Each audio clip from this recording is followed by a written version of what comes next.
अस्सलाम वालेकुम my YouTube family, कैसे हैं सब? होपफुली आप सब लोग ठीक-ठाक होंगे, फिट-फाट होंगे, मज़े में होंगे। अच्छा जी, आज आपकी बहन जिस टॉपिक पे आपसे बात करने आई है, मेरे थंबनेल से आपको पता तो चल ही गया होगा। तो मैं अपनी लाइफ़ का एक्सपीरियंस कुछ आपके साथ शेयर करना चाहती हूँ, ताकि जो मेरे साथ हुआ है लाइफ़ में, मेरी बहनें या मेरे भाई जो भी हैं, सब उससे बच सकें। तो मैं आपके साथ अपने वो एक्सपीरियंसेस शेयर करना चाह रही हूँ, जो जो मतलब मेरे साथ बैड एक्सपीरियंसेस गुज़रे हैं, और नज़र बद के असरात बताना चाह रही हूँ कि नज़र बद जो है ना, वो हमारी ज़िंदगी में कितना बुरा इम्पैक्ट डालता है। तो बात मैं शुरू यहाँ से करती हूँ कि मैंने अपना मतलब अपनी लाइफ़ में तो ऐसा है कि मैं हसनैन, जब मेरा बेटा पैदा हुआ, तो वहाँ से मुझे रियलाइज़, उस टाइम पे नहीं, तो मैं मतलब पहले लाउबाली सी थी, तो मुझे इन बातों का नहीं था ना, मैं इतना इस तरफ ध्यान देती थी कि नज़र बद भी कोई चीज़ है ना। तो होता ऐसा था कि हसनैन छोटा सा था, तो मैं ना इसकी पिक्चर्स अपलोड कर देती थी फेसबुक वगैरह पे, ये वो, तो ये माशाल्लाह से काफ़ी ना हेल्दी बच्चों में आता था। तो जब मैं इसकी पिक्चर्स अपलोड करती थी, तो अमूमन ये होता था कि इतना बुरा बीमार हो जाता था कि मतलब आज मैंने पिक्चर अपलोड की है ना, तो अगले दिन ना इसको जो है मतलब ऐसे अजीब तरह से बुखार हो जाना, फिर उतरना ही ना, फिर मेडिसिन कितने कितने दिन एंटीबायोटिक देना। मतलब करते करते करते हसनैन जो है ना अपनी जो उसकी सेहत थी ना, माशाल्लाह ये बहुत हेल्दी बच्चों में था, गुगलू मुगलू सा। तो जब मतलब ऐसा एक टाइम आया कि हसनैन की बिल्कुल सेहत रही नहीं, और बिल्कुल ही ये वो हो गया ना, तो मुझे समझ नहीं आती थी। मुझे जब रियलाइज़ होना शुरू हुआ, जब काफ़ी देर हो चुकी थी। एक दफ़ा तो ये बहुत इतना बुरा बीमार हुआ था कि मतलब मैंने पिक्चर इसकी अपलोड की, हम लोग खाना खाने गए थे, मैं, इसके बाबा और ये ना, तो हमने पिक्चर अपलोड की, तो अगले दिन ये ऐसा बीमार हुआ कि मतलब हसनैन को मुझे मैं हॉस्पिटल लेके गई, सारा दिन इसका टेम्परेचर उतर ही नहीं था, एंटीबायोटिक भी इस पे असर नहीं कर रही थी।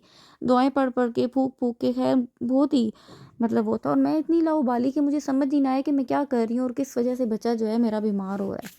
बहरहाल वो टाइम गुज़र गया। उसके बाद जहाँ से मुझे रियलाइज़ होना शुरू हुआ, वो ये था कि मैं अपनी ना मतलब मेरी क्या, सब भी लड़कियाँ जितनी भी हैं, मतलब जो लोग भी हैं ना, उन लोगों का ये होता है कि वो ना करते हैं, अपनी कोई भी खुशी है ना, वो अपने स्टेटस पे अपलोड कर देना, व्हाट्सएप के ना।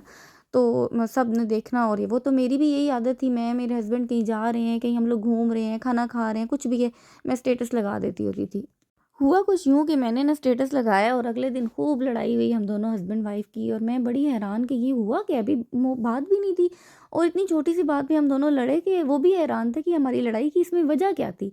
मतलब एक वो बंदा जो मेरे बगैर रह ही नहीं सकता था, वो बंदा मेरे से इतनी बुरी तरह लड़ा, और मैं भी उनको देख रही हूँ, वो खुद हैरान कि हमारी लड़ाई हुई किस बात पे है। मतलब किस बात पे हुई है। बाद में उन्होंने काफ़ी मुझे सॉरी वगैरह किया, मैंने भी उनसे अपोलॉजी की कि गलती मेरी भी थी। लेकिन समझ नहीं आई कि हुई क्यों है लड़ाई, मतलब क्या रीज़न था, वो मैं अब यहाँ पे शेयर नहीं कर सकती सोशल मीडिया पे, लेकिन कुछ ऐसा हुआ। तो वहाँ से मुझे रियलाइज़ होना शुरू हुआ कि ये जो मैं कर रही हूँ ये गलत है। मैं अपनी जो मेमोरीज़ शेयर करती हूँ ये गलत है। इवन आपको मैं बताऊँ कि मैं मतलब मेरा बेटा जब हसनैन पैदा हुआ था, तो अकॉर्डिंग टू मी हसनैन बहुत हेल्दी बच्चा था, और बहुत मतलब वो था, तो उसको देख के सब माशाल्लाह, और उनके मुँह से एकदम से निकलता था कि वो बहुत हेल्दी और बहुत मतलब प्यारा बच्चा था ना। तो हसनैन की पैदाइश पे मुझे ऐसी नज़र लगी, ऐसा हुआ कि इसके बाद अल्लाह ताला ने मुझे औलाद ही नसीब नहीं की। मुझे अल्लाह ने एक ही बेटा दिया, अल्हम्दुलिल्लाह अल्लाह ने एक भी दिया है।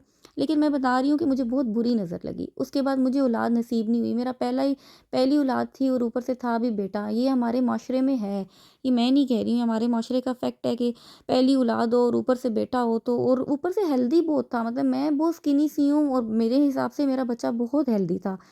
तो सब लोग जो भी देखने आता था, मतलब माशाल्लाह तो सब कहते ही हैं, लेकिन आपको पता है दिल से कोई भी दुआ नहीं देता। तो वहाँ पे ये भी हुआ, इस बात को भी मैंने इग्नोर कर दिया। लेकिन जब हमारी आपस में हस्बैंड वाइफ की खराब होना शुरू हुई, 1-2 दफ़ा ऐसा हुआ, तो उस वक़्त मुझे रियलाइज़ होना शुरू किया। उस वक़्त मैंने सोशल मीडिया पे अपनी जो है ना खुशियाँ और अपनी बातें जो है ना वो शेयर करना छोड़ दी। इवन मैं अपने बेटे की पिक्चर्स भी लगाना छोड़ दी थी। है, जो मैं आपसे साथ जो मेन बात जो शेयर करने वाली थी, वो ये कि मतलब मेरे फैमिली में ऐसा हुआ कि मेरी जानने वाली हैं, उनका ये हुआ कि उनकी बेटी की ना जब एंगेजमेंट हुई, तो ऑब्वियसली उसका हस्बैंड आउट ऑफ कंट्री होता था, वहाँ से उसको गिफ्ट्स भेजने, चीज़ें भेजने, वो हर चीज़ सोशल मीडिया पे लगा रही है। हार्ट्स आ रहे हैं, रूम डेकोर हो रहे हैं, सब कुछ है, वो सोशल मीडिया पे लगाती थी। मैं भी देख-देख के खुश होती थी, अच्छा लगता था। लेकिन हमारे साथ कुछ ऐसे लोग भी होते हैं जिनकी हसद की नज़र होती है, वो जो हसद की नज़र होती है ना, वो इतनी बुरी लग जाती है कि इंसान जो है ना खुद हैरान हो जाता है कि हुआ क्या है।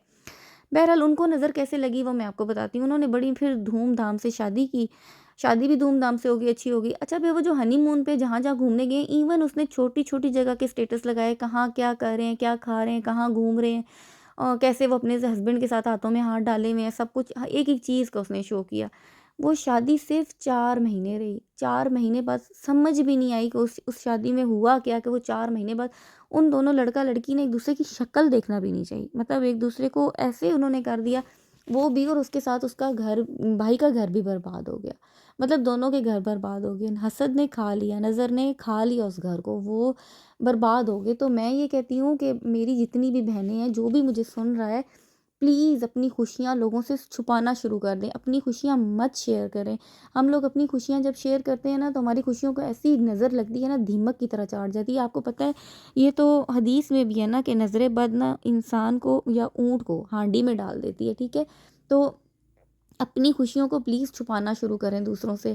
हमारा क्या होता है कि हम लोग अपना खाना-पीना ये वो, हम इवन हमारे घर में काम वालियाँ भी आती हैं, मेड्स आती हैं, तो आप प्लीज़ उनसे अपनी जो खुशियाँ हैं, अपनी चीज़ें ऐसी वो छुपा के रखें। ये नहीं है वो बेचारियों को मैं कहूँ कि हसद ही है, वो भी है, लेकिन उनके दिल में एक हसरत तो पैदा होती है ना कि इनके पास इतना कुछ है। तो आप प्लीज़ उनसे ये अवॉइड करें, उनसे थोड़ी चीज़ें अपनी हाइड करके रखें, अपनी थोड़ी पर्सनल लाइफ़ को छुपा के रखें। हम अपनी पर्सनल लाइफ़ को जितना छुपाते हैं ना, वो हमारे लिए उतनी सिक्योर रहती है। ख़ैर मैंने जो अभी शुरू किया कुछ अरसे से और मुझे लगा कि ये बहुत इफ़ेक्टिव है, तो मैंने कहा मैं आपके साथ भी शेयर कर देती हूँ। एक तो रुक़्या है, डेली मैं लगाती हूँ रुक़्या, अपने घर में मेरे एलईडी पे डेली लगता है, ठीक है? वो बिला नाका, कभी मैं भूल जाऊँ ना तो मुझे बड़ा दुःख होता है कि मैं, और मुझे वो लगाने से बहुत सुकून मिलता है। और दूसरा, रात को सोते हुए चाहे मैं मर रही हूँ, कुछ भी हो, लेकिन मैंने डेली रूटीन में ना 3 दफ़ा 3 दफ़ा पहले मैं दुरूद शरीफ पढ़ती हूँ, 7 दफ़ा मैं आयतल कुर्सी पढ़ती हूँ, 3 दफ़ा सूरह फ़लक और 3 दफ़ा सूरह नास। ये पढ़ के मैं खुद पे, हस्बैंड पे और अपने बच्चों पे, अपने बच्चे पे लाज़मी फूँक के मैं रात को सोती हूँ, क्योंकि अगर मैं ये ना करूँ तो मुझे लगता है कि पता नहीं क्या हो जाएगा, और वाक़ई ये बात है, इस वज़ह से मैं बहुत प्रोटेक्ट होना शुरू हो गई हूँ।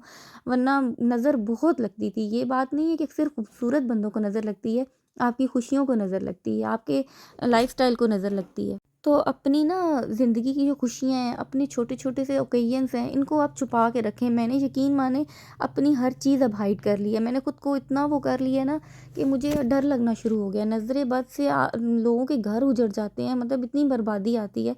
तो बेहतरी इसी में है कि आप लोग ना अपनी, मीन्स कि आपकी इनकम कहाँ से आ रही है, क्या इनकम का सोर्स है, यहाँ तक आप छुपा के रखें। आपके हस्बैंड क्या करते हैं, आपको ज़रूरत नहीं है किसी को बताने की। हाँ, बस बिज़नेस करते हैं, जो करते हैं इतना बता दें। डबल इनकम सोर्स है, ट्रिपल इनकम सोर्स है, यहाँ से भी कमा रहे हैं, वहाँ से भी कमा रहे हैं, ये चीज़ें मत बताएँ। नज़रें खा जाती हैं। आपका बच्चा अगर कोई अच्छी पोज़ीशन लेता है या किसी अच्छे उस पे वो उसके ग्रेड्स आ रहे हैं तो मत बताएँ। ये मैंने हसनैन के साथ देखा। हसनैन का मैथ्स इसका बहुत अच्छा है, मतलब बहुत ब्रिलियंट स्टूडेंट है। एक दफ़ा क्या हुआ कि इसके बहुत हाईएस्ट मार्क्स, मतलब 100 आउट ऑफ 100 मार्क्स आए, और मैंने बड़ी खुशी से सबको बताया। आप यकीन मानो, ये फर्स्ट टर्म का रिज़ल्ट था और सेकंड टर्म में इसका वही बच्चा जो इतना पढ़ने वाला सब कुछ, उसका रिज़ल्ट डाउन हो गया। तो वहीं से मुझे हुआ कि मेरे बच्चे को लग गई है नज़र। ज़रूरी नहीं है नज़र आपको बाहर के लोगों की लगती है, नज़र आपको अपनों की भी लग जाती है। तो इसलिए मैं तो अब अपने बच्चे की भी जो होती हैं ना ग्रेड्स हैं, जो भी हैं, मैं अब छुपाने की कोशिश करती हूँ। आप ना अपने बच्चों की अचीवमेंट्स भी छुपाया करें। ज़रूरी नहीं है कि आप हर चीज़ दूसरों से शेयर करें और दूसरों को बताएँ। इससे क्या होता है कि हमारे ना अपने जो बच्चे हैं ना, वो नज़र बद का शिकार हो जाते हैं और हमें समझ नहीं लगती कि हो रहा क्या है।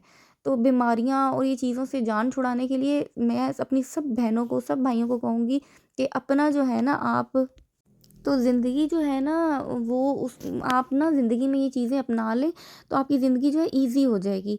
मेरी होपफुली मेरी बातें आप लोगों के दिमाग में बैठ गई होंगी। मैं आप लोगों को ये सब बातें इसलिए समझा रही हूँ कि जो गंदे एक्सपीरियंसेस, जो सब कुछ मेरे साथ लाइफ़ में हुआ है, वो सब आप लोगों के साथ ना हो। होपफुली आपको मेरी बात समझ आ गई होगी। नेक्स्ट व्लॉग में मिलूँगी आप लोगों के साथ। अच्छा, मेरी वीडियो को शेयर करें, लाइक करें, सब्सक्राइब करें और बेल आइकन को प्रेस कर देना। ओके जी, अल्लाह हाफ़िज़।